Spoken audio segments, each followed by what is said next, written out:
The Moonlight Bearer. Long ago, at the foot of Mount Kaguya, where mist curled around the trees year-round, lived an old man named Sota and his wife Miyako in a small bamboo hut. They were in their twilight years, yet had no children. Loneliness sat with them at every meal and followed them into every quiet night. Sota worked as a bamboo cutter, but the villagers didn't call him a woodcutter. They called him the Moonlight Bearer. Every full moon night, Sota would bring home bundles of bamboo that glowed silver, as if the moon had poured itself into them. Villagers teased him. "The moon must love you so much, it follows you home." Sota would smile gently. "I only carry home what keeps me company in the night." Miyako often watched him from the doorway and sighed. She prayed each day that heaven would bless them with a miracle. That night, the moon shone brighter than ever. Its silver glow bathed the forest in a fragile peace. As Sota touched the bamboo stalks, one small bamboo suddenly burst into radiant light. The glow was soft, yet so bright he had to shield his eyes. He stepped closer, trembling. Inside the bamboo was a tiny sleeping child, no bigger than his palm, wrapped in a halo of pure moonlight. Sota gasped and lifted the small being with gentle, trembling hands. A whisper seemed to drift through the wind. "Raise this child. She comes to give you what your hearts have been missing."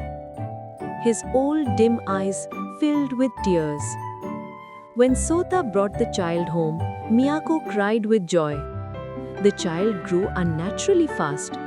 From palm-sized to human child, within 3 months, she became a young, beautifully radiant girl. Miyako named her Kaguyami, moonlight in the dark. Kaguyami had strange eyes that reflected moon and stars whenever she looked at her parents. She was gentle, warm-hearted, and smiled every time she held Sota's wrinkled hands. She loved sitting by the door, gazing at the moon hanging over Mount Kaguya. When the sky was dark without moonlight, she would cry silently. People in the village were charmed by her presence, not by beauty alone, but by a peaceful warmth that eased every troubled heart. By the time Kaguyami turned 16, her beauty and gentle aura had spread far beyond the village. Despite Sota's worries, many nobles and warriors traveled long distances to ask for her hand. There came General Jiro, bold and proud; Scholar Ren, wise but ambitious; Merchant Saburo, wealthy but calculating. Each promised her a life of luxury and power. But Kaguyami only smiled softly. "I thank you, but my heart belongs to this mountain and its moon." The suitors left, confused and disappointed. But Sota understood. In Kaguyami's eyes, he always saw a thin veil of sadness. One night, under the brightest full moon, Kaguyami sat alone outside. Sota draped a cloak over her shoulders. "Are you cold, child?" "No, father." "Then why are you sad?" Kaguyami remained silent for a long time. The wind played with her long hair. Then she whispered, "I do not belong here. The moon will soon call me home." Sota froze. Kaguyami explained she was from the Moon Palace. A realm of beings of pure light was shaped from moonbeams. She had been sent to Earth to learn what celestial beings lacked: human emotions. She looked at Sota and Miyako, tears shimmering. "But I've fallen in love with this world, with you too, with every bamboo stalk, every warm meal, every rainy day father sheltered me from. I don't want to leave." Sota felt his heart shatter. From that night forward, the three cherished their remaining time.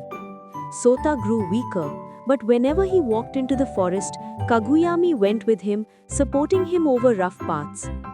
Each time she did, Sota thought, She may come from the moon, but her heart is more tender than any human's. Miyako made Kaguyami warm meals every day, taught her how to sew, and watched her smile with such motherly joy. Yet behind Kaguyami's smile was always a faint shadow.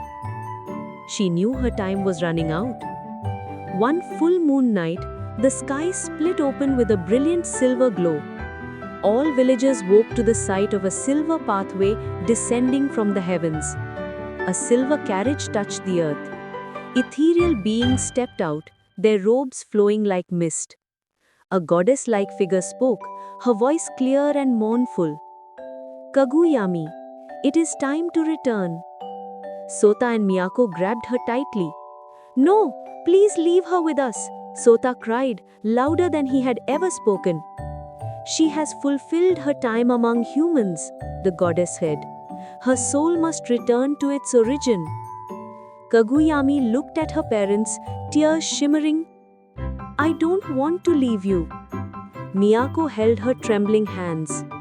No parent holds a child who belongs to the light. If you are happy, even far away, that is enough for us. Kaguyami knelt and embraced them one last time. Moonlight wrapped around her, her hair lifted like silk in the wind. Sota reached for her. Kaguyami! But the light swallowed her completely. Only a trace of warmth lingered in the air. After that night, whenever Sota looked at the moon, he saw a soft glow dancing, like Kaguyami waving from afar. Miyako lit a small lantern at the door every night, so she can find her way home to visit. People said the bamboo forest near their home glowed faintly every full moon. The bamboo grew greener, the leaves sang brighter, like a spirit lived within them. When Sota and Miyako passed away years later, villagers claimed the entire forest shone silver under the roundest moon of the year. Some believed Kaguyami had returned for them, and this time there would be no separation.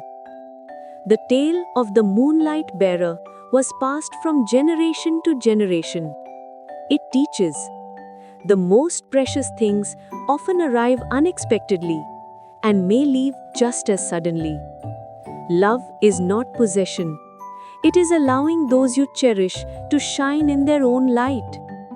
We cannot choose who enters our lives, but we can choose how deeply we love them. And the moon above Mount Kaguya still glows every night, whispering, even when gone, those we love leave their light in our hearts. Don't forget to like and subscribe to the channel to catch our upcoming videos.